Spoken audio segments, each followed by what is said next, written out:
안녕하십니까. 5월 6일입니다. 어제가 5월 5일 잘 쉬셨죠? 여러분들 입장에서야 잘 쉬신다라는 말이 조금은 좀 그렇습니다만, 그럼에도 불구하고 연휴였죠. 공휴일이었죠. 오면서 생각든 게 뭐냐 그러면 날씨는 5월 접어들면서 참으로 좋은데요. 여러분들 입장에서는 좀 주의를 기울여셔야 될 것들이 꽤나 있습니다. 코로나 당연한 거고, 아침 저녁으로 해서 기온차가 너무 나다 보니까 감기 걸리기 딱이다 라는 생각이 듭니다. 저 역시도 그런 부분에 있어서 좀 상당히 좀 유의를 하고 있습니다만, 저보다는 여러분들이 더욱 신경을 써 주시기를 부탁을 드립니다. 오늘서부터는 새로운 과정이죠. 이제 기출문제 풀이 과정으로 접어들었습니다. 단순히 기출문제만 풀 게 아니라 지금 여러분들 스크린을 통해서 보고 계신 바와 같이 마인드맵을 통해서 다시 한번 여러분들이 좀 주의하셔서 보셔야 될 부분들을 한번 체크해 볼 거예요. 이 부분은 여러분들에게 별도로 제시되진 않습니다. 지난 과정에서 마인드맵은 이미 제시가 됐고요. 여러분들에게 배부가 됐지만 이거 보시면서 단순히 요 부분, 이런 부분들이 있었다. 그리고 이러한 용어들 주의하자. 이렇게 해서 넘어갈 거라서 이번에 새롭게 진입하신 분들 계시겠지만 그분들은 스크린을 보시면서 각자 전부 준비해 놓고 계신 자료들이 계실 거라고 생각이 들어요. 그 부분을 통해서 정리를 해 주시면 좋겠습니다. 오늘은 자료가 3가지가 나갔습니다. 우선은 첫 번째로 워크북이 나갔습니다. 워크북은 저희가 14개를 할 건데요. 15개죠. 개별화 교육이 추가가 되니까 그 중에서 14개에 대해서는 이와 같이 워크북을 드릴 겁니다. 이 워크북은 다른 교과하고 달리요. 교과 교육을 전공하신 분들하고 달리 하루에 하나씩 이게 안 돼요. 우리가 상당히 분량이 많잖아요. 그렇죠? 그래서 제가 생각하건대는 이 부분을 어떻게 활용을 하셨으면 좋겠느냐 그러면 일주일 동안은요. 지금서부터 공부를 하시는 분이든 어떤 분이시든지 간에 일주일 동안은 이걸 갖고 다니시면서 달달달달 외우시기 바랍니다. 외우시기 바랍니다. 그 밑에 답까지도 이렇게 써 있습니다. 우선은 여러분들이 형성평가를 치르신다라고 생각을 하시고 빈칸 채우기 형식으로 한번 답을 써봐 주시고 이후서부터는 여러분들이 일주일 동안, 그러니까 저희 진도에 맞춰서라고 생각을 하세요. 저희가 2주 동안, 2달 동안 해서 이 기출문제 풀이 과정을 나가는데 2달 동안은 저의 진도에 맞춰서 매번 저 새로운 진도 나가기 전까지는 이와 같은 워크북을 들고 다니시면서 무조건적으로 뗀다. 이렇게 생각을 해 주셨으면 좋겠습니다. 기존에 여러분들에게 나눠드린 구조화 자료에다가 추가할 것은 추가하고 그 다음에 여러분들이 보기 편하도록 또 조금은 손을 본 자료거든요. 그래서 여러분들이 이 부분을 적극적으로 좀 활용을 해 주셨으면 좋겠고, 두 번째 나간 자료가 뭐냐 그러면 제가 기존에 출판되어 있는 책은 2011년서부터 다루고 있기 때문에 그 이전에 봤던 2009년, 2010년 문제, 그리고 2013년 추시 문제, 그 다음에 바로 작년에 봤던 2021년도 시험 문제는 포함되어 있지 않습니다. 그 부분들에 대해서 장애 영역별로 정리를 해둔 자료가 나가 있고요. 그 다음에 세 번째로 나눠드린 자료는 보충 자료지요. 보충 자료 중에서 기출문제와 관련해서 여러분들이 알고 계셔야 될 부분들이 있어서 이렇게 정리를 해서 나눠드렸습니다. 이 부분은 해당되는 문제가 나오면 그때 돼서 이거 참고하시라고 말씀을 드릴 수 있도록 하겠습니다. 우선요, 조금 전에 제가 말씀드린 대로 이와 같이 마인드맵을 보시면서 다시 한번 여러분들이 신경 써서 공부하셔야 될 부분들을 다시 한번 짚고 넘어갈 수 있도록 하겠습니다. 공부 어떻게 해야 될지 모르겠다. 지금 와서 그런 고민을 하실 필요는 없습니다. 지금에 오셔서는, 지금 이 타이밍에서는 그냥 하시는 거예요. 여러분들이 해 오셨던 방법을 믿고, 그 다음에 저를 믿고, 그 다음에 여러분들을 믿고 이렇게 해서 쭉 가시는 거지, 지금에 오셔갖고 어떻게 해야 돼? 이렇게 고민하실 필요가 없어요. 고민하다가 시간 다 갑니다. 중요하다라는 것 다시 한번 체크를 하셔서 외우시고 쓰는 것 서술형 준비하시고 어떻게 쓸까 미리 답이 정해져 있으니까 그 답은 그대로 외우시면 됩니다. 작년과 같은 스타일은 안 나오지 않나 싶습니다. 작년은 상당히 교육과정 문제들이 상당히 좀 많이 출제가 돼서 여러분들을 혼란스럽게 할 수도 있었겠지만 특이한 해였다 이렇게 보시고요. 나왔던 문제가 다시 나올 거다 이렇게 생각을 하시기 바랍니다. 자, 처음부터 행동 지원의 이론적 배경 한번 볼게요. 행동 수정 봤었죠? 행동 수정 요 부분을 보시면서는 분명한 건 뭐냐 그러면 우리 초등을 전공하신 유아 특수를 전공하고 계신 분이나 그 다음에 초등특수를 전공하고 계신 분들은 필수적으로 준비하셔야 될 게 뭐냐 그러면 전통적인 행동 수정하고 긍정적 행동 지원 이 부분에 있어서 차이가 뭔지를 서술식으로도 준비를 할 필요가 있고요. 두 번째 응용행동 분석에 대해서 배웠습니다. 응용행동 분석의 개념하고 응용행동 분석의 특성 이렇게 해서 이야기가 됐었죠.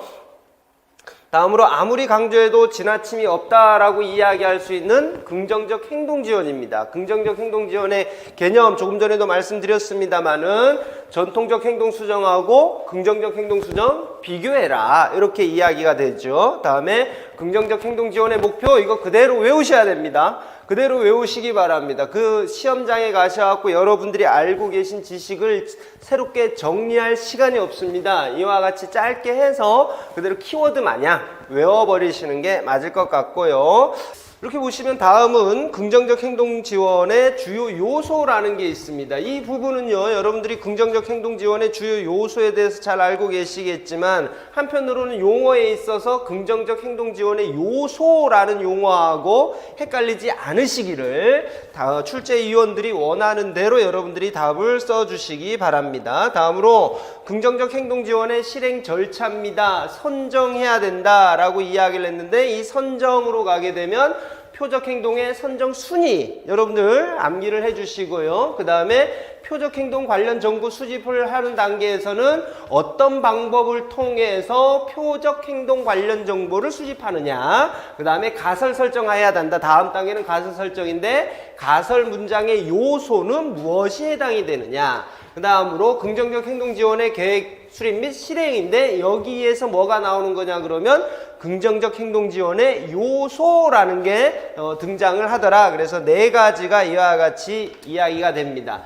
배경 선행사건 중재 있습니다. 중재 방법들 여러분들 분량이 좀 많습니다. 한 페이지 가득이잖아요. 그렇죠? 한 페이지 가득이지만 외워야 될 사항입니다. 기억하고 계셔야 될 사항. 그 다음에 대체기술 교수 그래서 교체 기술 선택 기준 나와 있습니다. 이 부분 여러분들 암기를 해 주셔야 될 사항이고 그 다음에 문제 행동에 대한 반응 이 부분 어떻게 할 것이냐 교수 그 다음에 강화와 부적 강화 정적 강화 이와 같은 부분들 뭐가 있느냐라는 부분 그 다음에 위기관리 포함이 된다라는 거죠. 위기관리의 목적이 뭐냐 이런 부분들 다시 한번 기출문제 푸시고 그 다음에 각각의 문제가 나왔을 때 다시 한번 또 정리를 해 주셔야 될 사항이다라고 봅니다.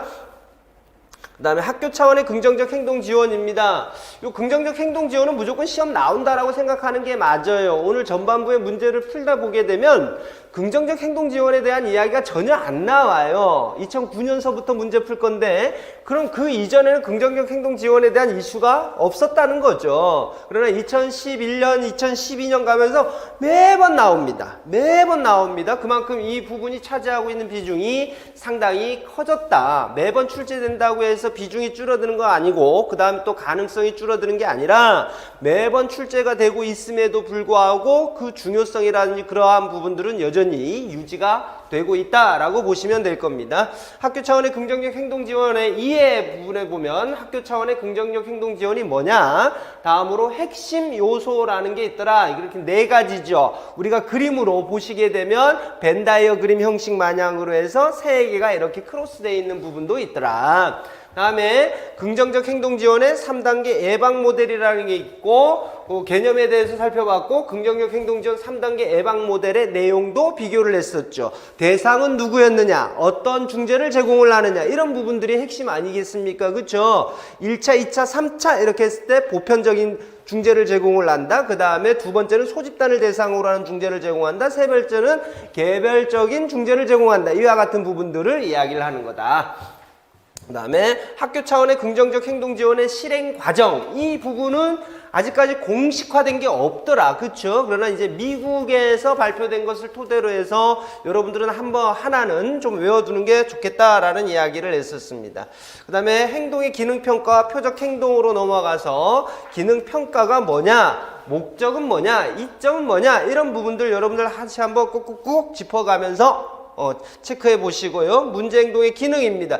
무조건 외우셔야 됩니다. 무조건 외우셔야 됩니다. 특히나 이 앞에서부터 네 가지, 관심 끌기, 회피하기, 물건 활동 획득, 자기 조절, 이 놀이와 오락은 자기 조절하고 상당히 유사하기 때문에 시험 문제에서는 보통은 이 앞에 있는 네 가지까지가 많이 이야기가 됩니다. 보기로도 많이 제시가 돼 있고 답으로도 많이 쓰게끔 하고 있으니까 꼭 외우시기 바랍니다. 다음에 문제행동에 분류받더니 육회 자극을 획득하는 경우도 있고, 그 다음에 혐오 자극을 회피하기 위해서도 하더라, 이렇게 보실 수가 있죠. 다음에 행동의 기능평가 방법 보겠습니다. 크게 보게 되면 세 가지가 있더라. 행동의 기능평가를 하는 방법은 세 개, 간접, 직접, 기능 분석, 이렇게 돼 있더라 이거죠. 간접 평가 같은 경우는 IEP 계획을 본다든지 면담을 한다든지 체크리스트를 통해서 파악하는 부분이 간접 평가가 되는 거고, 직접 평가 방법은 일화 기록에서부터 기능평가 관찰지까지 쭉 있습니다. 여러분들은 양식을 보시면서 각각의 명칭하고 일치를 시켜야 되죠. 그쵸? 우리 유아특수 같은 경우는 일화 기록 시험에 제일 많이 출제가 되고 있습니다. 일화 기록, 유아특수의 특성상 그렇습니다. 일화 기록 많이 나오고 있지만 초등이라고 혹은 중등이라고 이것을 간과할 수는 없습니다. 모든 강론서에서 일화 기록을 언급이 돼 있고 많이 다루고 있습니다. 그래서 같이 한번 볼 필요가 있고, 행동 분포 관찰, 키워드 있잖아요. 그쵸? 시간대, 이런 용어들 다시 한번 보시면서 양식하고요, 그림하고, 양식하고 특성, 이런 부분들 꼭 정리를 해 두시기 바랍니다. 그 다음에 세 번째가 뭐냐 그러면 기능 분석이죠. 간접평가, 그 다음에 직접평가, 기능 분석, 이 순서대로입니다. 아주 그냥 보기만 해도 알 수 있는 건 간접평가하면 되는 거고요. 간단하게 정보 수집할 수 있는 거면, 그게 안 되면 직접 관찰을 해야 되고, 그것도 안 되면 기능 분석이라는 것을 하게끔 돼 있다라고 돼 있죠. 다음으로 바람직한 행동의 증가 쪽으로 보겠습니다. 잠깐만요. 강화가 뭐냐? 그래서 강화의 정의하고 강화의 종류 나왔습니다. 강화의 종류 중에서 정적 강화, 부적 강화, 이 부분은 이제 요 부분은 시험용하고는 거리가 멀어요. 그렇죠? 여러분들에게 정적 강화가 뭐냐, 부적 강화가 뭐냐, 이건 묻지는 않습니다. 다만 이것을 토대로 해서 다음 내용들을 이해하기 위해서 기본서라든지 강론서에서 소개하는 거고, 그 어떤 시험 문제도 이게 정적 강화다, 부적 강화다, 시험 문제의 답이 될 수는 없습니다. 답으로 될 가능성은 거의 없다. 강화제의 유형은 여러분들이 외우셔야 되죠. 특히나 제가 매번 강조를 합니다만 무조건 강화제냐 조건 강화제냐 이렇게 외우는 게 아닙니다. 기준이 뭐냐죠. 근원에 따른입니다. 다음에 음식물 강화제에서부터 활동 강화제, 사회적 강화제까지 구분되고 있는 것들이 있습니다. 그 부분의 기준이 뭐냐? 물리적 특성에 따른 강화제입니다. 시험에서는 출제하시는 분들이 강화제의 종류가 상당히 많기 때문에요. 이와 같이 물리적 특성에 따른 강화제의 종류를 써라, 이렇게 이야기한단 말이에요. 혹은 근원에 따른 강화제의 분류를 써라, 이렇게 하게 되면 여러분들 내키는 대로 쓰시면 안 됩니다. 이 기준에 맞춰갖고 여기 있는 내용을 쓰셔야 돼요. 그래서 보시게 되면 우리 시험 문제 같은 경우는 물질 강화제라든지 활동 강화제, 이런 부분들이 시험의 정답으로 많이 출제가 됐었습니다. 그래서 다시 한번 말씀을 드리게 되면 기준이 뭐냐? 단순히 강화제만 안에서 1차 강화제, 2차 강화제, 인위적 강화제, 자연적 강화제, 사회적 강화제, 이렇게 공부하셔서는 안 됩니다. 이런 부분들을 다 묶으셔갖고 기준이 뭐냐, 여러분들이 알고 있는 그 표현으로 나눠줬던 기준이 뭐냐, 다시 한번 확인하시기 바랍니다. 다음에 강화도의 판별 및 선정이라는 부분과 관련해서 우리는 강화제를 제공하기 위해서는 학생들이 선호도라는 것을 평가해야 된다. 선호도 평가하는 방법은 세 가지가 있다라고 이야기를 했었죠. 그렇죠? 질문을 할 수도 있고 관찰할 수도 있고 시행 기반 평가를 할 수도 있다. 이렇게 이야기를 했었습니다. 효과적인 강화제의 특성 및 사용했었고 강화 계획 나와 있었습니다. 강화 계획으로 가게 되면 여기서부터 이제 또 수학이잖아요. 그렇죠? 수학입니다. 연속 강화 계획할 거냐, 뭐뭐 할 때마다 따박 주는 연속 강화를 할 거냐, 아니면 간헐 강화를 할 거냐라고 하게 되면 간헐 강화는 다시 3개더라. 비율, 간격, 이거는 빈도죠. 그쵸? 빈도, 시간 간격입니다. 시간 간격 헷갈리는 분들은 제가 일부러 이야기하고 있습니다. 시간 간격입니다. 간격 강화 계획이라는 건 시간 간격, 다음에 지속 시간, 이와 같이 세 가지로 나누고 다시 또 이와 같은 것들은 고정으로 할 거냐 아니면 평균에 의해서 제공하는 변동으로 할 것이냐. 변동은 평균의 개념입니다. 변동은 평균의 개념이다. 이런 부분들 다시 한번 기억을 해 주시기 바랍니다. 그 다음에 한 가지 더, 우리 중등 같은 경우는 용어, 뭐 초등도 마찬가지죠. 유아 특수도 마찬가지고, 용어의 개념과 관련해서 이와 같은 고정간격 스케일러 편상, 이런 부분들이 블랭크 처리돼서 나왔을 때 써주셔야 된다. 고정간격 스케일러 편상, 이런 부분들 확인을 하시고, 다음으로 보시게 되면 토큰 제도로 넘어갑니다. 토큰 제도의 개념이 뭐냐, 토큰 제도의 목적이 뭐냐, 토큰 제도의 구성 요소가 뭐냐. 시험에 상당히 많이 나와요. 토큰 제도가 반응 대가하고 물려갖고, 다음에 토큰 제도의 실행 절차라든지 토큰의 장점 나와 있습니다. 이제 행동 계약으로 넘어가게 되면요, 행동 계약의 구성 요소라는 부분이 상당히 중요하죠. 행동 계약의 구성 요소, 이 행동 계약의 구성 요소 나오고 있는데요, 이 행동 계약의 구성 요소와 관련해서는 양명희 교수님 책하고 이 부분하고 우리 기출 출제되었던 부분하고 어느 쪽을 기준으로 해서 공부해야 됩니까? 라고 하게 되면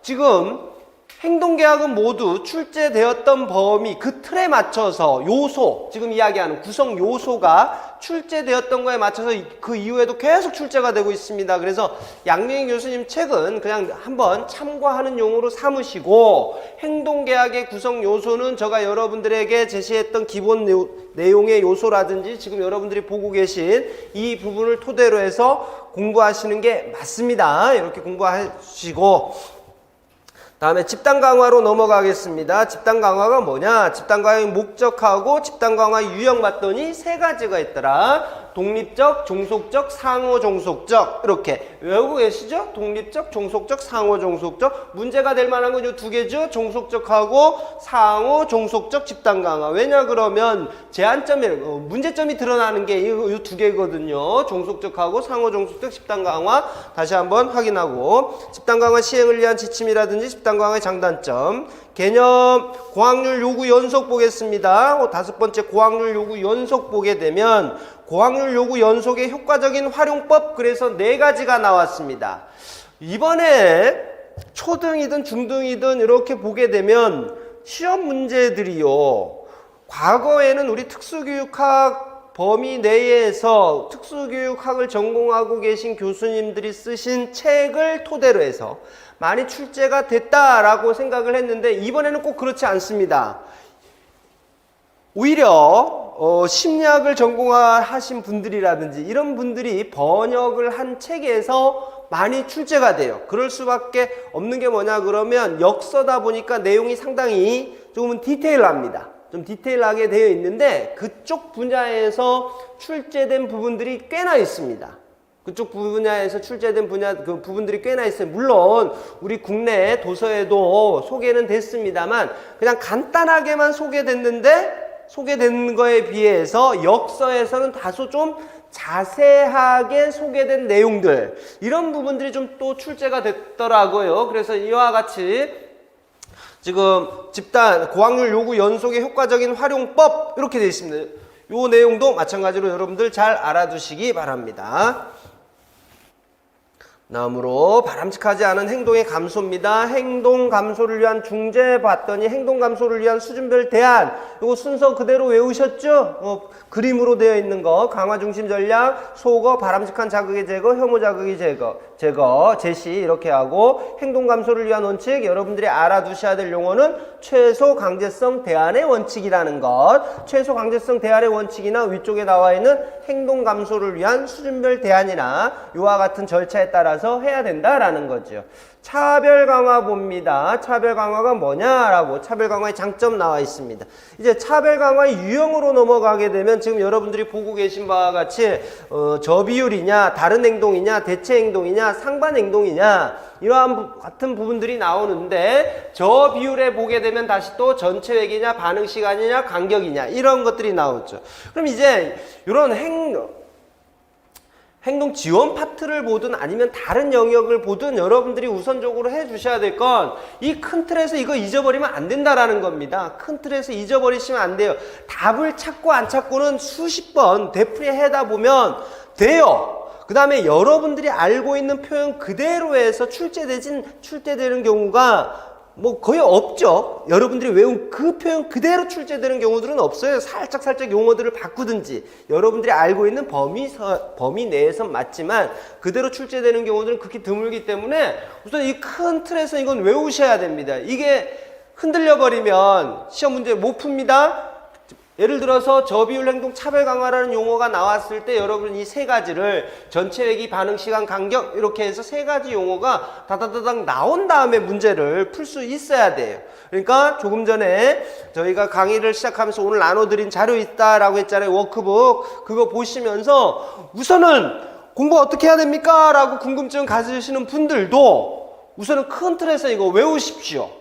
외우시기 바랍니다. 다음에 다른 행동, 대체 행동, 차별 강화 이렇게 나왔습니다.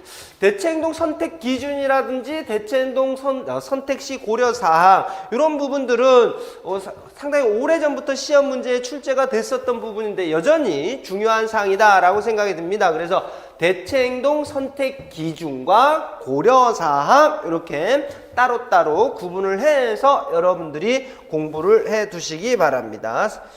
그 다음에 목적 이런 부분들도 한번 봐야 될 거고요. 다음으로 비유관 강화라는 거 우리가 공부를 했었죠. 그쵸? 비유관 강화의 특징이라는 거 하고 소거가 뭐냐, 그 다음에 소거 사양의 장단점, 소거 관련 용어 해서 소거 폭발이라든지 자발적 회복, 소거 저항 이렇게 나와 있습니다. 요 차이점들 여러분들이 알고 계셔야 되죠. 알고 계셔야 됩니다. 폭발, 자발적 회복, 소거 저항. 그다음에 벌에 대해서 배웠고 반응 대가하고 타임아웃에 대해서도 배웠다.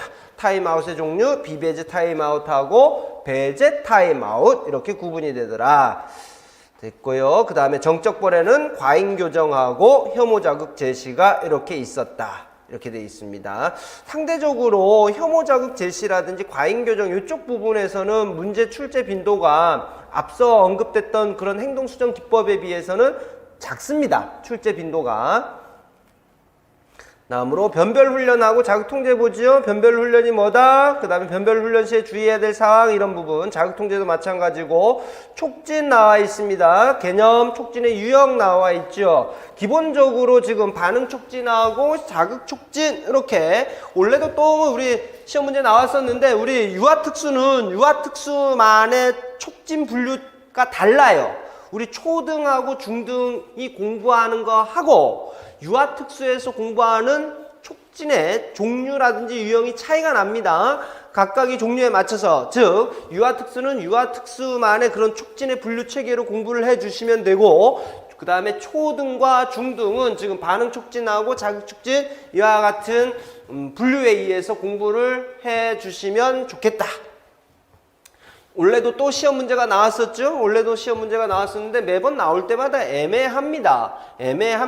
그도 그럴 것이 정확한 분류 기준이 제시되지 않고 다 모아왔기 때문이죠. 우리나라 같은 경우는 다 외국에서 이야기한 학자들의 촉진의 종류를 다 모아왔기 때문에 다소 헷갈리는 경향이 있습니다만 이 부분 지금 와갖고 투덜투덜 대실 필요도 없습니다. 그냥 가야죠. 뭐 어떻게 합니까? 지금 와서 투덜거릴 필요도 없다.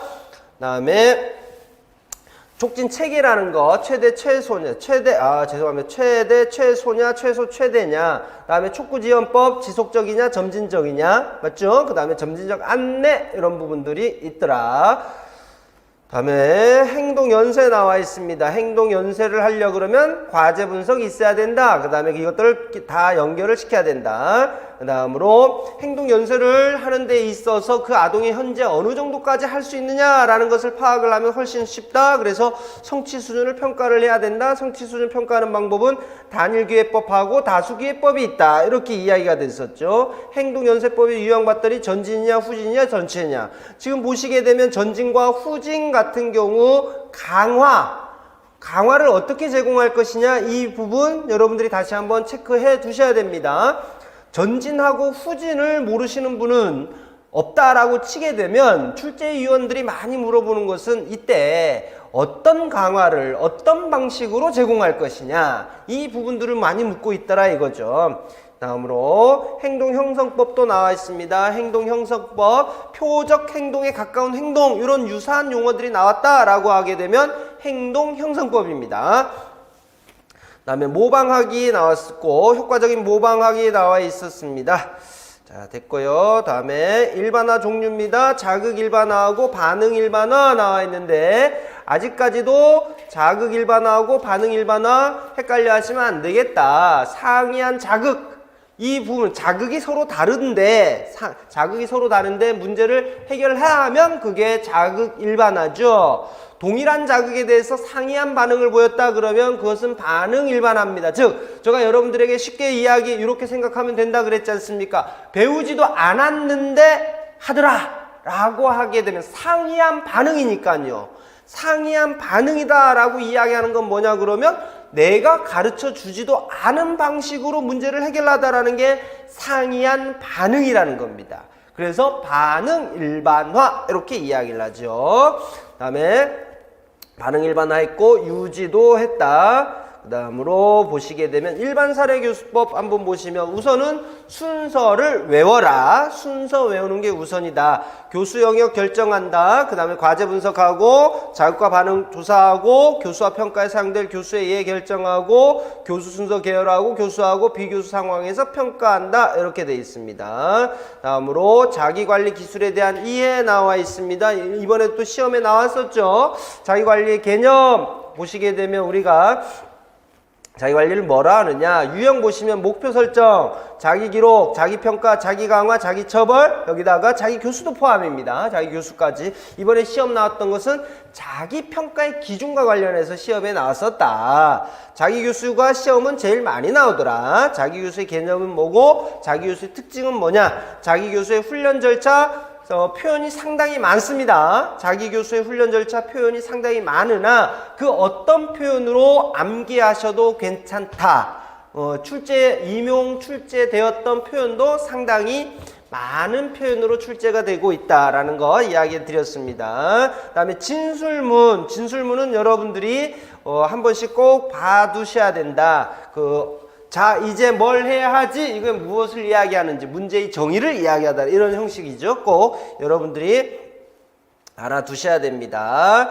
다음으로 보시게 되면 행동의 관찰과 기록입니다. 표적 행동의 개념, 그 다음에 표적 행동의 순위, 이 부분은 앞에서도 이야기했었죠. 파괴적 행위에서 방해하는 행동, 가벼운 방해 행동, 이 순서가 돼야 된다.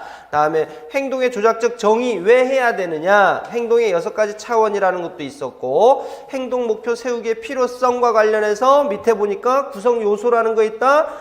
행동 목표의 구성 요소, 메이거식 진술 방식, 이거 생각하시면 되겠다. 그렇죠? 4가지 쓰실 수도 있어야 된다. 이 요건에 맞춰서 여러분들이 작성하실 수도 있어야 된다.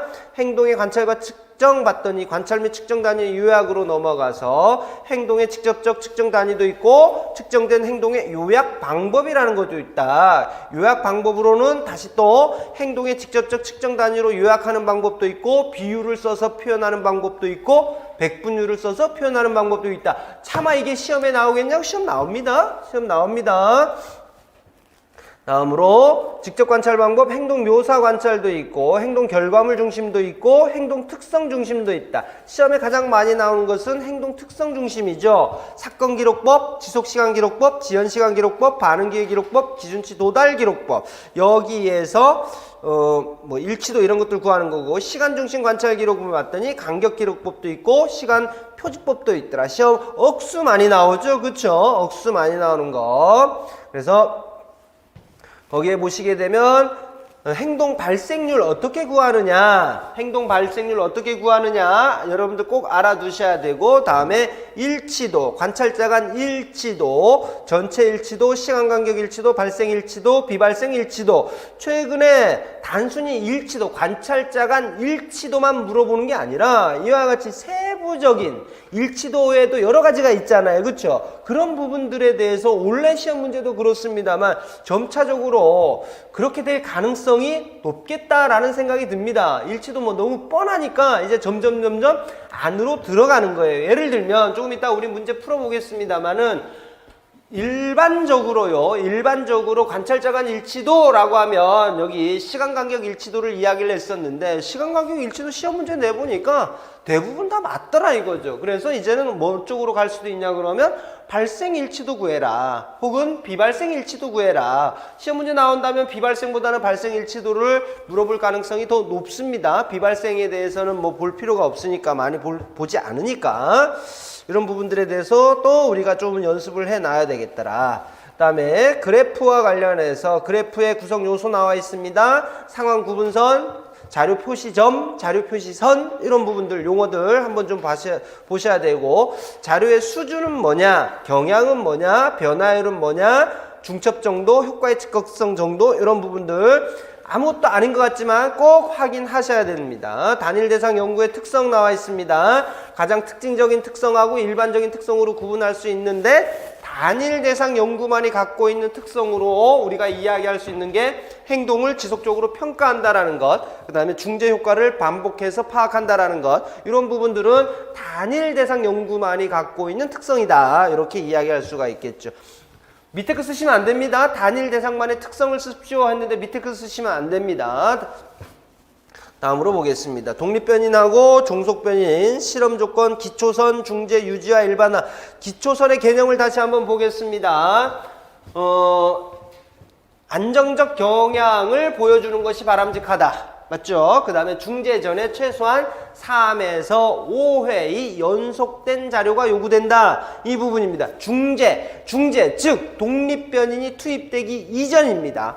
이전에 3에서 5회를 연속적으로 자료를 수집을 해야 되고, 안정적인 경향을 보였을 때 중재를 투입을 한다. 그 다음에 중재가 되고 유지와 일반에 되어 있습니다. 유지 구간을 두는 이유, 중재 제거하기 위해서다 라고 이야기를 하고 있습니다.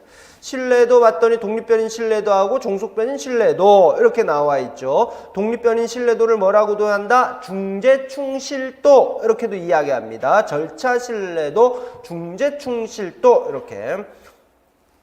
다음에 타당도, 내적 타당도, 외적 타당도. 다음으로 다양한 설계 방법들이 나오는데, 반전 설계, A-B 설계 이야기했던 중다 기초선 설계, 맞죠? 중다 기초선 설계 나와 있는데, 행동간이냐, 상황간이냐, 대상자간이냐. 특성들 기억나시죠? 여기서 세 사람 이상이 필요한 것은 대상자간밖에 없습니다. 나머지는 전부 한 명이다.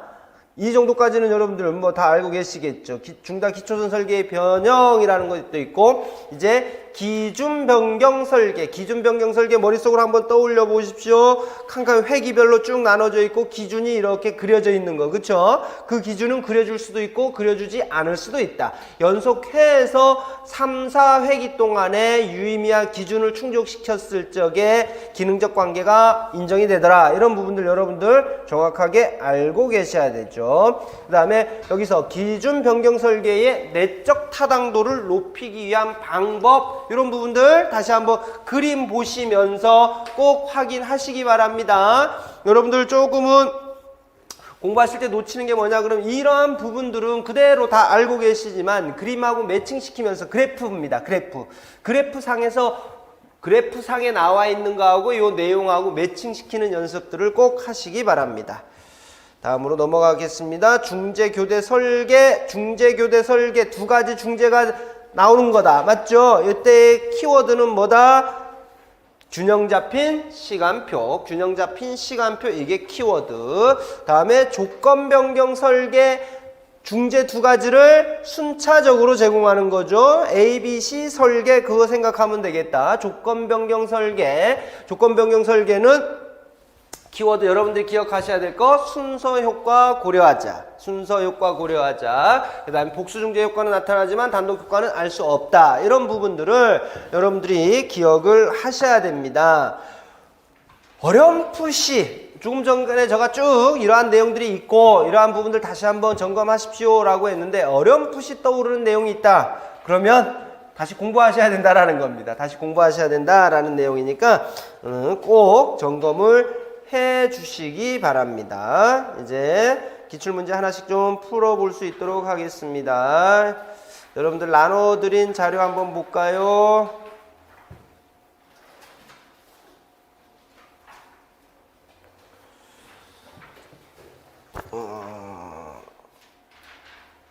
이렇게 하면 잡힐란가 모르겠네. 잡힐란가? 1번부터 보겠습니다. 1번 2009년 문제입니다. 유치원에서 활동에 잘 참여하지 않은 발달지체 유아 지영이에 대한 기능평가에 근거하여 문교사가 적용한 중재 방법과 그에 따른 지원 내용이 바르게 연결되지 않은 것, 이렇게 이야기를 했습니다. 지금 이거잖아요. 지금 선행 배경 사건 중재 기억나시죠? 그 부분과 관련해서 여러분들이 기억을 하셔야 될 건데, 우선적으로 보시면 선행 사건이냐, 이 문제는 상당히 초보적인 문제입니다. 한번 봤더니 가장 기초적인 문제고, 앞쪽에서 행동을 하기 전에 중재를 제공하는 것이냐, 아니면 이후에 중재를 제공하는 것이냐, 이거에 초점이 맞춰져 있던데 한번 보시면 연결되지 않은 것입니다. 보면 지영이를 위해서 칸막이로 활동 공간을 구분해 준다. 이 부분은 선행사건 조절에 들어가는 것이냐 안 들어가는 것이냐, 이거 보시면 되죠. 그러면 칸막이, 우리가 자폐 이런 부분들 공부할 적에 어떻게 이야기를 했냐 그러면, 물리적으로 구조화 시켜주게 되면 활동을 하는 데 있어서 무엇을 해야 될지 명확히 알려주는 특성이 있다, 이렇게도 이야기를 했었죠. 그쵸? 그래서 그러한 취지를 보게 되면 선행사건 조절이 맞다, 이런 부분들을 통해서 거기 나오고 있는 발달지체 유아 지영이 이 부분에 대한 중재 방법이 될 수가 있다. 다음으로 두 번째 보면 30분 정도 진행하던 이야기 나누기 시간을 15분으로 줄여서 진행하였다. 15분으로 줄여서 시간을 줄인다든지 과제의 양을 줄인다든지, 이런 부분들은 전부 뭐냐 그러면 동기와 관련된 선행사건에 포함이 됐었단 말이에요. 그렇죠? 그렇기 때문에 2번도 마찬가지로 적절한 선행사건 조절이라고 이야기할 수가 있습니다. 다음에 3번 보겠습니다. 3번 보면 등원식 교실에 들어가기 싫어하는 지영이를 위하여 바깥놀이를 첫 번째 활동으로 제공하였다. 이와 같은 부분들은 과제를 회피하는 아동에게 어떻게 하느냐, 선호하는 과제를 활동 내용에 포함을 시킨다든지 과제의 순서를 바꿔준다든지, 이런 부분들을 통해서 우리가 중재를 제공을 할 수 있다라고 이야기됐었죠. 다음으로 4번 봅니다. 활동 시작 전에 지영이가 이거 선행사건이었고요. 다음으로 후속 결과 조절입니다. 이번엔 행동 이후에 적절한 중재를 통해서 문제를 해결하고자 하는 건데, 활동 시작 전에 지영이가 좋아하는 친구를 옆자리에 앉게 한다.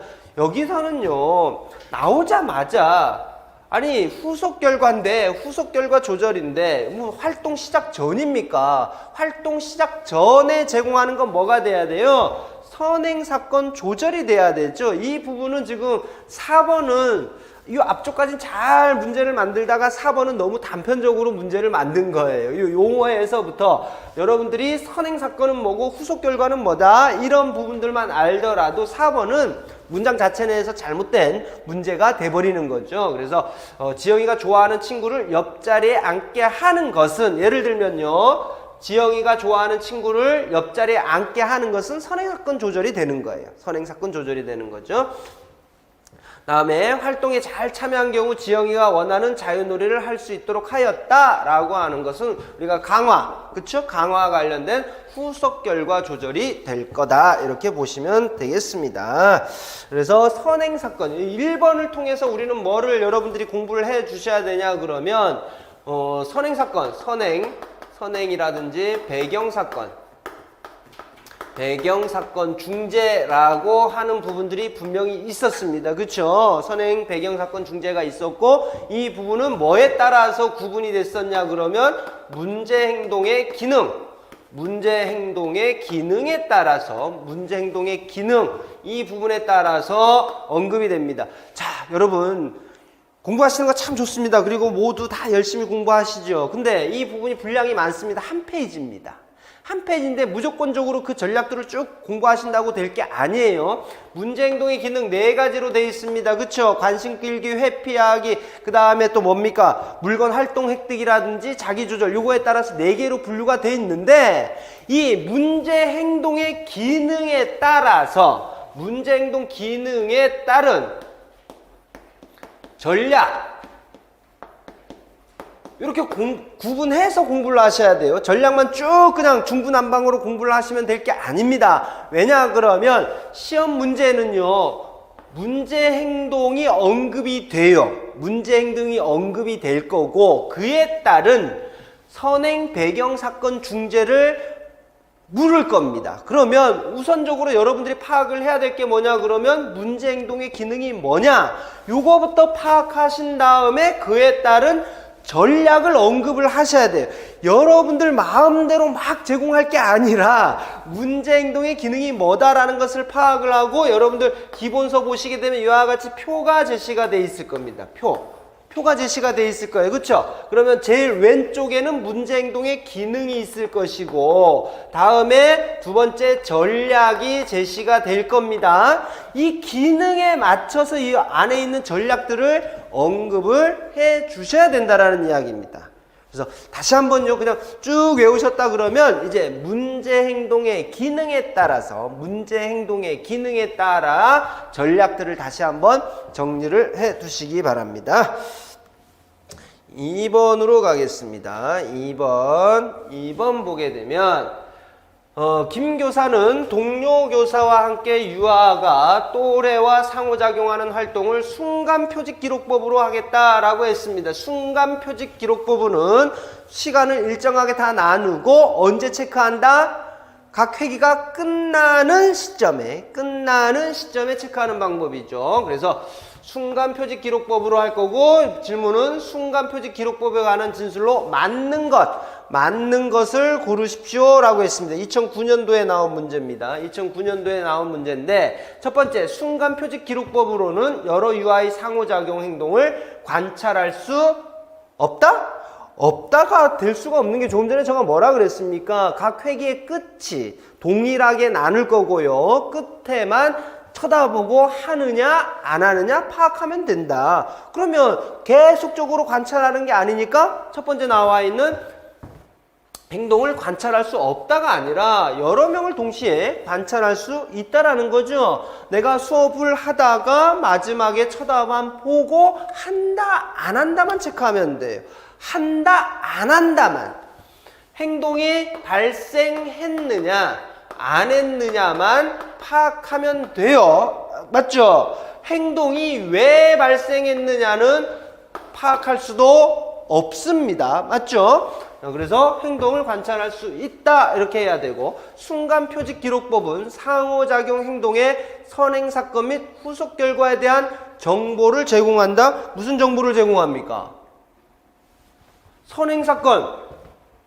선행사건 뭐 제공했느냐 아니면 후속 결과 어떤 것을 제공했느냐 이거 하나도 없어요. 뭐만 제공한다고요? 오로지 발생했느냐 안 했느냐 똑같이 나눴다. 15초, 30초, 45초 이렇게 했다라고 치게 되면 이 시점에 행동이 일어났느냐 일어나지 않았느냐 이것만 보는 거고 선행사건 중재를 제공했는데 이게 효과가 있느냐 없느냐 안 보는 거잖아요. 어떤 선행사건 줬느냐 이것도 안 보는 거고 무조건적으로 행동이 발생했느냐 발생하지 않았느냐만 보는 거기 때문에 정보 제공해 주는 바가 없습니다. 그 다음에 여기 있죠. 쭉 지워야 되겠죠. 상호작용 행동에 대한 조작적 정의 여부는 관찰자 간 신뢰도에 영향을 미치지 않는다? 왜 영향을 안 미치겠습니까? 영향을 미치죠. 그쵸? 정확하게 여기 보시게 되면 관찰자 간 신뢰도, 관찰자 간 일치도 이야기하는 겁니다. 그쵸? 조작적 정의, 관찰 가능한 용어, 관찰 가능한 용어로 표현을 해줘야지만 관찰자가 명확하게 이해를 하고 그것을 토대로 해서 두 사람이 정확하게 체크가 될 거다 이거죠. 그러니까 관찰자 간 신뢰도, 관찰자 간 일치도 똑같은 표현, 관찰자 간 신뢰도, 관찰자 간 일치도에 영향을 미칠 수밖에 없다. 이렇게 이야기를 해야 되겠죠. 미치지 않는다가 아니라 미친다. 이렇게 해야 되죠. 4번 상호작용 행동이 매 간격이 마지막 순간에 나타났을 때 해당 간격에 행동이 발생한 것을 기록한다. 맞죠? 제일 마지막에 그 정의를 이야기를 하고 있습니다. 정의를 이야기해 주는 거고 5번 보겠습니다. 상호작용 행동 발생률은 행동 발생 간격수를 행동이 발생하지 않은 간격수로 나누고 100을 곱하여 구한다 라고 했는데 행동 발생률 우선 답지 보지 마시고 행동 발생률을 어떻게 우리 구하죠? 일치도가 아니라 행동 발생률입니다. 행동 발생률. 일치도가 아니고, 맞죠? 관찰자 간 일치도가 아니라 행동 발생. 시험에 많이 나오는 건 요거잖아요. 맞죠? 시험에 많이 나오는 건 이거고, 어떻게 한다고? 몇 개로 구간을 나눴느냐. 맞죠? 이게 몇 개의 구간으로 전체 간격분의 전체 간격에서 여기서 몇 번의 구간에서 행동이 발생했느냐. 행동 발생 구간을 써주면 되겠다. 행동 발생 구간을 써주면 되겠다. 이렇게 됐는데 지금 5번 보시면 행동 발생 간격수를 행동이 발생하지 않은 간격수로 나눈다? 그게 아니라 뭐라고 해줘야 되겠습니까? 행동이 발생한 간격수를 뭐로 나눠준다? 행동이 발생하지 않은 간격수가 아니라 전체 간격수로 이렇게 해야 되겠죠. 그래서 지금 여러분들 요거 알고 계시느냐 모르고 계시느냐라는 거죠. 이렇게 전체 간격분의 행동 발생. 자, 이 이미지 다시 한번 떠올려 보시기 바랍니다. 지금 이야기하는 순간 표직 기록법. 순간 표직 기록법은 전체 시간을 동일한 간격으로 나누더라. 이거 우리가 구간 이렇게 이야기했더라. 전체 구간 중에서 여기 4번에 나오는 상호작용 행동이 매 간격의 마지막 순간입니다. 넘어가지 않아야 되죠. 14초 정도, 14초 99999 그 타이밍에 딱 나타난 거. 행동 발생 구간. 이게 몇 번이냐. 요것을 파악을 하는 것. 그 다음에 100을 곱한다. 이거 가장 기본이죠. 이 용어는 지금 2번 같은 문제를 통해서 여러분들이 순간표직 기록법 정리하시는 것도 좋을 것 같습니다. 순간표직 기록법. 이거 나중에 되면 다시 또 관찰자 간 일치도 이런 부분들 나오니까 그때 대해서도 또 한번 또 볼 수 있도록 하겠습니다. 다음에 3번 보겠습니다. 3번 봤더니 이렇게 돼 있네요. 3번은요. 다음은 이렇게 해서 보면 문제행동 분포표다. 이렇게 해서 명확하게 언급이 돼 있습니다. 그쵸? 행동 분포 관찰. 맞죠? 행동 분포 관찰. 행동 분포 관찰 이렇게 이야기를 했던 거. 혹여 공부를 좀 오래 했던 학생들 같은 경우는 어떻게 표현되어 있냐 그러면 산점도 이렇게 표현이 되어 있습니다. 행동분포 관찰. 행동분포 관찰 그러면 여러분들이 기억하셔야 될 용어가 뭐라고요? 그렇죠. 시간대라는 겁니다. 행동이 자주 발생하는 시간과 행동이 자주 발생하지 않는 시간대 이렇게 돼 있죠. 그래서 지금 보시면 이 자료에 근거해서 파악할 수 있는 것은 이렇게 됐는데 습득해야 할 새로운 행동, 문제 행동을 대신할 수 있는 대체 행동, 문제 행동 발생 시 사용 가능한 벌 절차, 보다 자세한 진단을 실시해야 될 시간대 이거죠. 여러분들이 지금까지 시간대라고 했으면 조금 전에 제가 뭐라고 이야기했냐 그러면 이렇게 표현을 했어요. 기본서가 됐든 강론서가 됐든 어떤 식으로 표현이 되어 있냐 그러면 문제 행동이 자주 발생하는 시간과 자주 발생하지 않는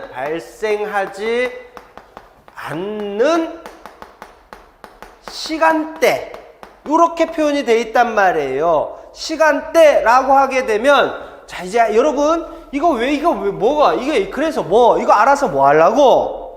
이거 알아서 뭐 하시게요? 문제 행동이 자주 발생하는 시간대하고 자주 발생하지 않는 시간대를 파악하기 위해서 우리는 뭐를 하고 있다? 행동분포 관찰이라는 것을 하더라. 그럼 이걸 왜 하느냐? 이걸 왜 파악을 한다고요? 보다 자세한 진단을 하기 위해서. 이것을 파악하면 문제 행동이 자주 발생하는 시간하고 자주 발생하지 않는 시간을 파악을 하게 되면 뭐가 가능하다는 겁니까? 보다 자세한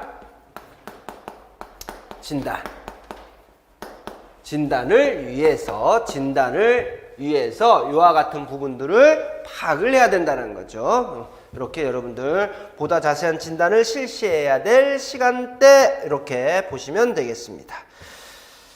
자, 직접 관찰, 이건 직접 관찰인데 직접 관찰 평가의 종류 한번 머릿속으로 떠올려 보시겠습니까?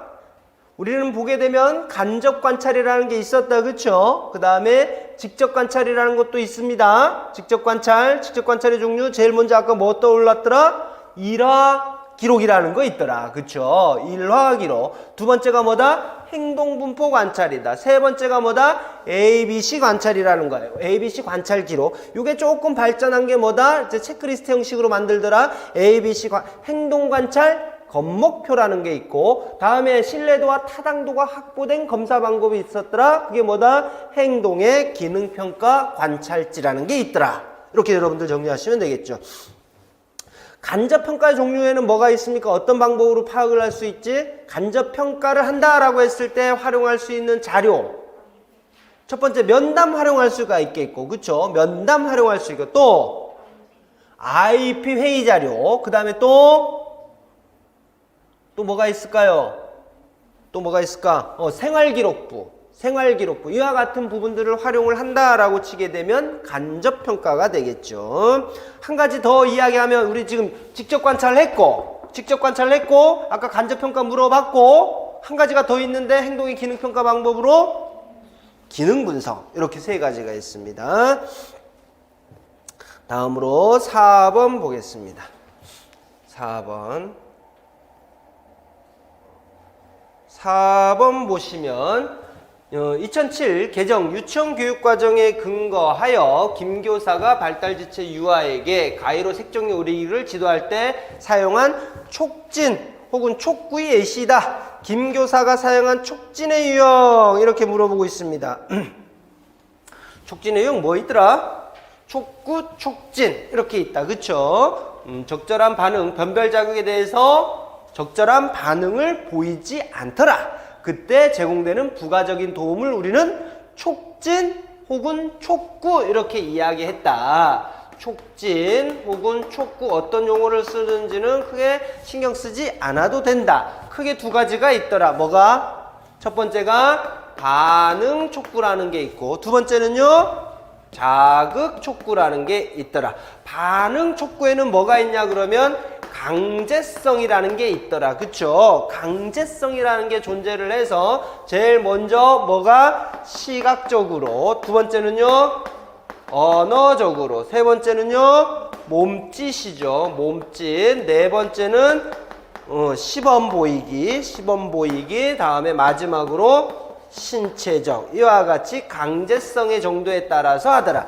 이와 같은 강제성의 정도에 따라서 밑에 거부터 시작하느냐 위에 거부터 시작하는 거냐에 따라서 촉진 체계라는 게 등장을 하는데, 그쵸? 촉진 체계라는 거 등장을 하더라. 그러면 최소에서 최대로 갈 거냐, 아니면 최대에서 최소로 갈 거냐, 이런 부분들, 최대에서 최소, 최소에서 최대, 최대에서 최소, 이와 같은 부분들은 강제성의 정도가 작은 거에서 큰 쪽으로 갈 거냐, 강제성의 정도가 큰 거에서 작은 쪽으로 갈 것이냐, 이와 같은 부분들에 따라서 최대, 최소, 이와 같은 구분들이 이루어지는 것이다. 그쵸? 보겠습니다. 교사가 종이를 오리는 방법을 보여주더라. 뭡니까? 시범이죠. 시범 보이기잖아요. 그렇죠? 시범을 보여주는 것이다. 기억. 시범. 다음에 니은. 교사가 유아의 손을 잡고 함께 손을 잡았대요. 손을 잡고 한다 라고 하는 건 뭐라고 이야기할 수가 있겠습니까? 신체적이다 라고 이야기할 수가 있겠고, 디귿. 가위를 잡고 천천히 색종이를 오려보라고 말한다 라고 이야기를 했잖아요. 그쵸? 그 다음 디귿은 뭐가 되는데요? 언어가 되겠죠. 그쵸? 언어가 될 것이다. 다음에 리을. 교사는 가위와 색종이를 미리 유아 가까이에 가져다 놓는다 라고 했어요. 여러분들 지금 보고 계신 문제는 유특 문제입니다. 너무 당황하지 마시고, 우리 초등이라든지 중등은 뭐라고 이야기를 할 것 같냐 그러면, 자극 촉진 두 가지가 있다.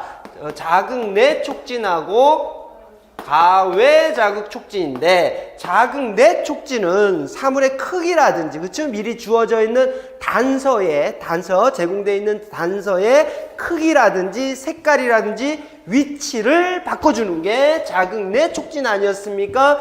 초등이라든지 중등은 아마 리을을 보면서 크게는 자극 촉진이다. 혹은 요거 좀 더 디테일하게 나와서 자극 촉진 중에서 자극 내 촉진이다 이렇게 이야기하시는 분도 계시겠죠. 맞습니다. 여러분들의 전공이 무엇이냐에 따라서는요. 그러나 우리 유아특수는 우리하고 초등이라든지 중등하고 좀 달라요. 초등하고 중등에서는 자극 촉진이라는 게 있는데 유아에는 없습니다. 그중 이 부분이 어디로 가 있냐 그러면, 어떤 표현을 쓰냐 그러면 공간 촉진이라는 표현으로 들어가요.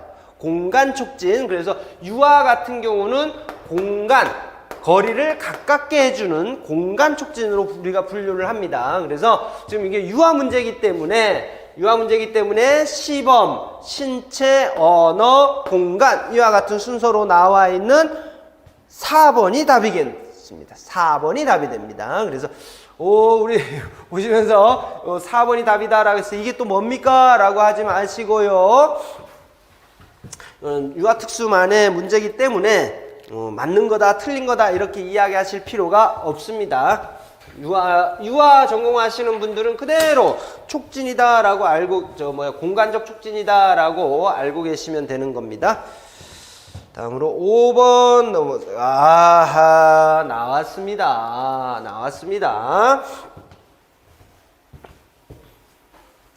5번 보겠습니다. 5번. 다음은 초등학교 특수학급에 재학 중인 자폐성 장애 학생 순희의 상동행동을 10초 간격으로 2분 동안 관찰을 도식화한 것이다. 이게 하나하나 다 구하게끔 되어 있습니다. 여러분, 자, 이제 하나하나 종합 문제입니다. 종합 문제. 자, 요거 보시면서 조금만 줄여서, 자, 이렇게 해서 보겠습니다. 하나하나 구하는 수밖에 없습니다. 전체 간격 기록법부터 볼까요? 첫 번째, 전체 간격 기록법. 저기 맞춰요. 그래서 1번 전체 간격 기록법은 행동의 발생 여부가 중요한 경우에 사용된다. 행동의 발생 여부가 아니라 얼마나 지속되었는가죠. 얼마나 지속되었는가. 발생이 아니라 이거 자 전체 간격 기록법 어떻게 합니까? 여기에서 전체 간격 기록법을 적용을 했다라고 했을 때 체크해야 발생, 행동이 발생한 것으로 체크되는 데는 어딥니까? 여기 지금, 그쵸? 다음이죠. 처음부터 끝까지 쭉 몇 초 간격? 10초 간격으로 했지 않습니까? 10초 내내 그 행동이 지속됐을 때 전체 간격 기록법 보면 전체 간격 기록법을 보게 되면 지금 우리 이 문제에 한해서 설명을 드리게 되면 10초 내내입니다. 10초 내내 혹은 10초 동안 계속해서 문제 행동이 발생했을 경우에 문제 행동이 있었다라고 이야기를 하니까 문제 행동의 발생 여부가 아니라 문제 행동의 지속 여부가 중요하다. 이렇게 해야 되겠죠? 발생 여부가 아니라 지속 여부. 지속 여부가 중요하다. 이렇게 보는 게 맞습니다. 두 번째 보겠습니다. 뭐를 구할 거냐? 여러분들 잘 보셔야 됩니다. 행동 발생률을 구하라. 이렇게 되어 있습니다. 이게 몇 칸입니까? 하나, 둘, 셋, 넷, 다섯, 여섯, 일곱, 여덟, 아홉, 열, 열하나, 12칸입니다. 전체 구간은요. 전체 구간은 몇 구간이냐 그러면 12구간입니다. 12구간 이렇게 써놔두고 지금 순간 표집 기록법입니다. 순간 표집 기록법 이 부분에 이와 같은 방법 기록법에 의해서 한다라고 하면 언제 문제 행동이 발생했는지 안 했는지 보라고요. 각 구간이 끝나는 시점에 맞죠? 끝나는 시점. 이 부분 이야기하는 거 아닙니까? 이 부분 조금 전에 우리가 봤다 그쵸? 자 아까 순간 표집 기록법 봤더니 보시면 언제 문제 행동이 나타난 것으로 매 간격의 마지막 순간에 이렇게 되어 있습니다. 그렇기 때문에 여기서 보시게 되면 매 간격의 마지막 순간에 문제 행동이 발생했네요. 한 번, 두 번, 세 번, 네 번, 다섯 번 맞죠? 마지막 순간 90 한다 안 한다? 안 하지. 여기 선을 그어야 되는데 이 순간은 지금 없잖아요. 그렇죠? 그렇기 때문에 표집법에 의했을 때 행동 5구간이 문제 행동이 있는 것으로 나왔다. 공식 아까 어떻다라 했습니까? 전체 구간분해였죠. 그렇죠? 그래서 전체분의 행동 발생 이렇게 곱하기 100 이렇게 썼으니까 12분의 5 맞죠? 곱하기 100 이렇게 할 거다. 그랬더니 얼마가 나왔느냐? 제가 먼저 했습니다. 이렇게 하면 41.7%가 행동 발생률이 되는 겁니다. 그러면 지금 잘못됐네요. 그쵸? 50%가 아니라 41.7%. 41.7. 다음에 두 번째 전체 간격 기록법 보겠습니다. 3번 전체 간격입니다. 전체 간격은 한 구간 내내 쭉이다 라고 했습니다. 몇 번 발생했느냐? 하나, 둘, 셋, 넷. 네 구간에서 발생했습니다. 그렇죠? 마찬가지죠. 공식은 12분의 4가 되겠죠. 그렇죠? 12분의 4 곱하기 100 이렇게 하면 될 건데 요게 얼마가 나오느냐? 지금 33.3% 이렇게 되는 겁니다. 그러니까 지금 3번은 맞는 거가 되는 거네요. 다음에 4번 보겠습니다. 4번 부분입니다. 부분은 구간 내에서 한 번이라도 문제가 발생하면 문제 행동이 발생한 것으로 고려하더라. 이거죠. 그래서 지금 한 번, 두 번, 세 번, 네 번, 다섯 번, 여섯 번 이렇게 되더라 이겁니다. 한 번이라도 발생하면 그러니까 12분의 6 이렇게 하면 되겠다. 그쵸? 12분의 6 곱하기 100 이렇게 하면 되는데 이거 계산해 봤더니 얼마가 되냐 그러면 50% 이렇게 돼야 되겠더라. 50%. 다음에 5번 부분간격기록법은 어느 정도 지속되는 안정된 행동을 어느 정도 지속되는 요 부분 어느 정도 지속되는 안정된 행동을 측정할 때 사용한다 라고 하는 것은 문제 행동이 계속적으로 나타나는 거 계속적으로 나타나는 행동에 대해서 측정하는 건데 부분간격기록법으로 하는 게 아니죠. 부분간격기록법 무슨 이야기 하냐 그러면 자 전체간격기록법 계속 관찰해야 됩니까? 관찰하지 않아도 됩니까? 관찰해야 돼. 부분간격기록법은요 해야 되지. 그래야 한 번이라도 일어났느냐 안 일어났는지를 볼 수가 있지. 순간표지법은요 안 봐도 돼. 이 안 봐도 된다라는 건 뭐냐 그러면 그래 이 학생 있잖아 문제행동 계속 하는 애야. 문제행동 계속 하는 애인데 내가 마지막에 보는 시점에 하느냐 안 하느냐 이거만 보겠다 이겁니다. 계속 하는 애입니다. 계속 하는 애야. 문제행동을 계속 하는 애다. 그 다음에 문제행동 이와 같이 정리를 해볼 수가 있겠죠. 자 그러면 5번 한번 정리를 해보면 자, 5번 표현이 여러분들이 다소 어렵게 느껴질 수도 있는데 조금 전에 제가 말씀을 드렸던 대로 계속적으로 안정적으로 매번 보여주는 문제행동을 보이는 애니까 마지막만 보겠다. 이렇게 여러분들 이해를 해주시고 5번 정리를 하시면 순간표직기록법입니다. 순간표직기록법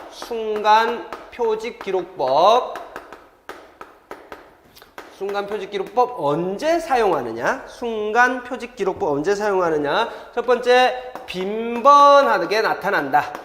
빈번히 나타나야 됩니다. 문제행동입니다. 문제행동이 빈번히 나타나야 되고 빈번히 그 다음에 다소 안정된 비율로 나타나야 된다. 안정된 비율로 나타나는 경우에 순간표직기록법을 사용하는 거고 두 번째 지속시간이 긴 행동에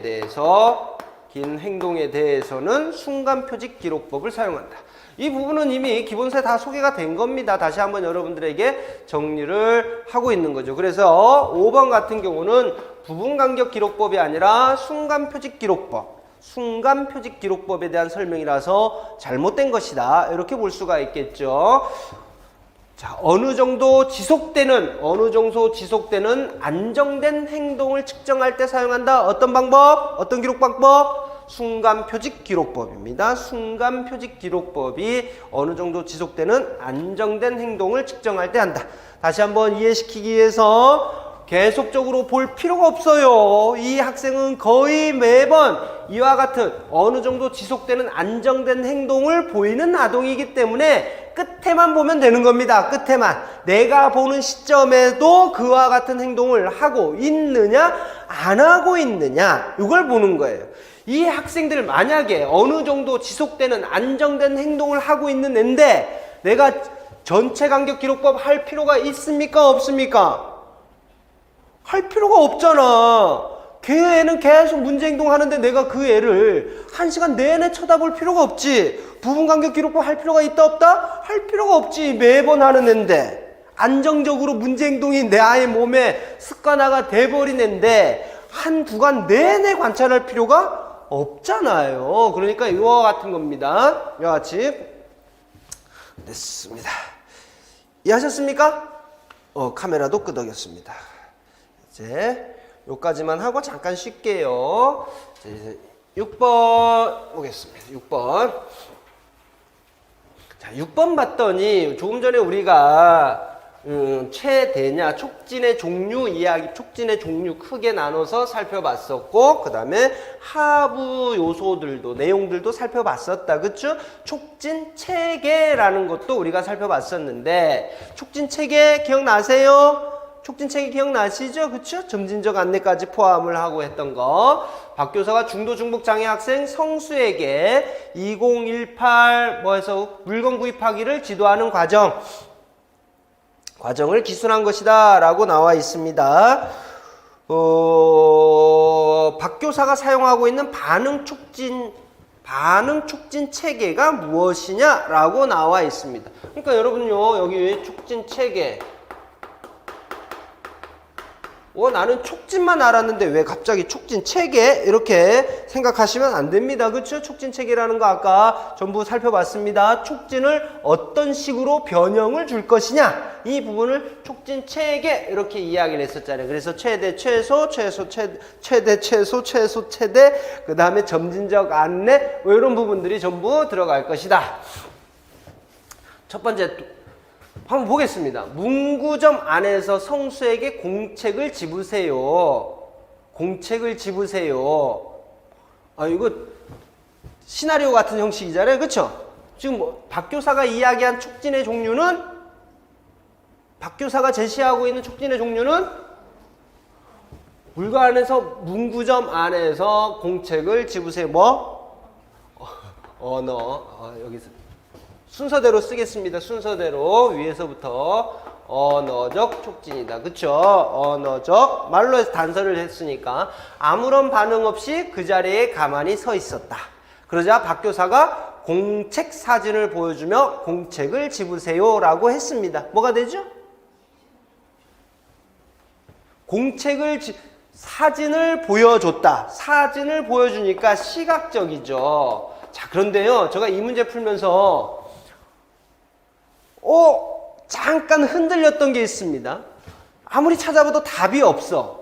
언어에서 시각 갖고 다음에 보세요. 박교사가 또 그대로 있잖아요. 그쵸? 학생은 그대로 있는데 박교사가 성수의 손을 잡고 공책을 함께 집으면서 저거에다가 포인트를 맞추니까 손을 잡았다? 뭐? 신체적이야.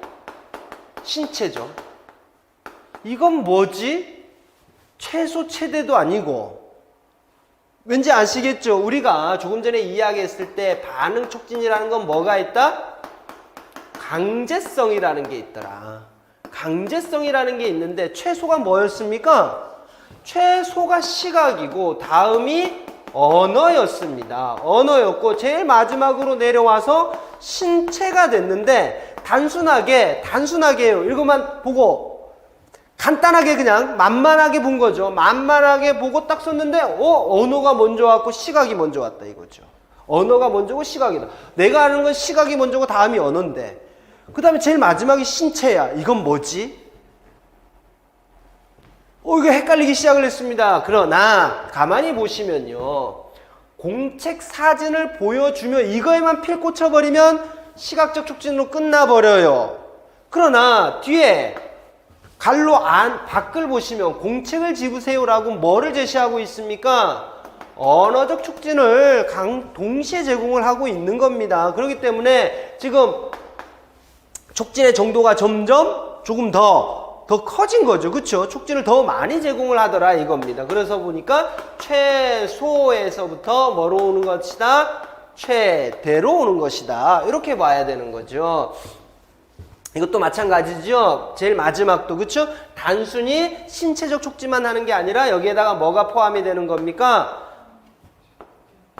언어적 촉진도 같이 포함이 되는 거죠. 동시 촉진은 뭐다? 동시 촉진 영초 지연이죠. 영초 지연. 자극을 주면서 바로 촉진을 제공하는 거. 첫 번째 동시 촉진이라고 해야 하는 거. 영초.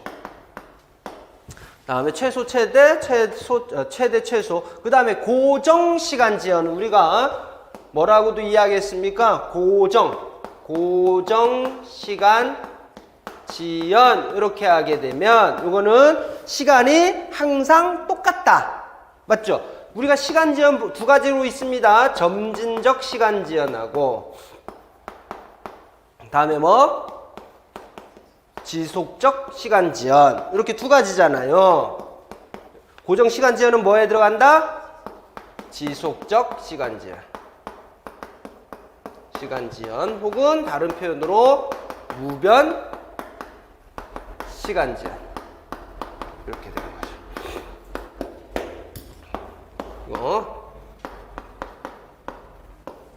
이렇게 되는 거, 스탄트라는 거 됐습니다. 이렇게 해서 그래서 제가 문제 풀었던 과정을 설명을 드렸습니다, 여러분. 단순하게 이 부분이 지금 보시게 되면 객관식이라서 내가 풀었던 거하고 답지하고 비교해 보면서 맞다 틀리다 내가 풀었던 게 있네 없네 비교하시겠지만 이게 주관식이라고 생각을 여러분들이 하시게 되면 진짜 꼼꼼히 보셔야 돼요. 꼼꼼히 보셔야 돼요. 뭐 하나에 필 꽂혀갖고 하나의 요소만 보지 마시고 좀 이래저래 좀 각도를 달리하면서 보시기 바랍니다. 잠깐 쉬었다 가겠습니다.